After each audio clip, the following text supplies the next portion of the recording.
is really the most important thing. Yes, of course, you know you're going that way, but this step is still to be enjoyed, because that's ultimately your whole life consists of the step you're taking at this moment. There is never anything else.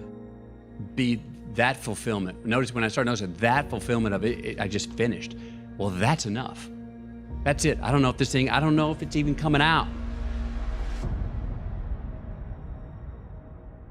Enjoy the journey, not the destination.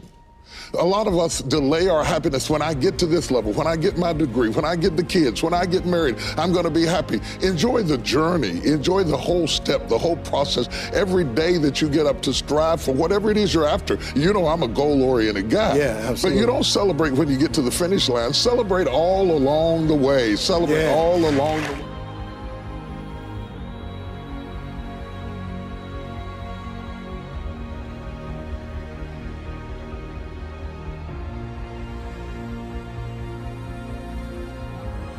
I'm not going to let this get me down. I'm not going to let this destroy me.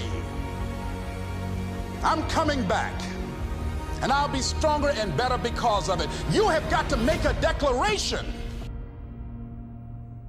But I've been working out consistently since I was 14 years old. Right. And I'm 44. I've been 30 years of hardcore 2-hour workout. 30 years. Yeah. So it doesn't happen overnight. Nope. You just have to enjoy the process. Learn to enjoy it, because I'm sure there was a point where you started to enjoy losing 113 pounds. Yep. And that's the only way you're gonna keep going. For me, inspiration is a journey.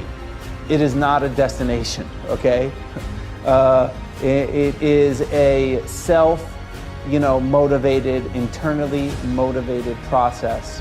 It's not this glamorous thing. It is mundane.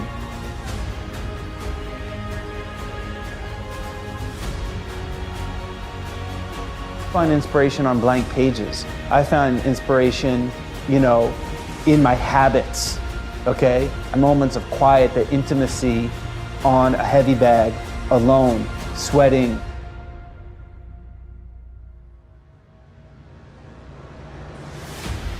If it's me and a kettlebell, or me taking a walk and just breathing in, okay? Literally breathing in.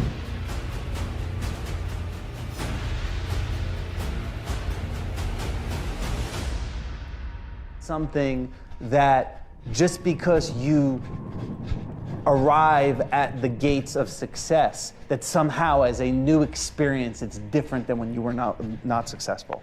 It is exactly the same.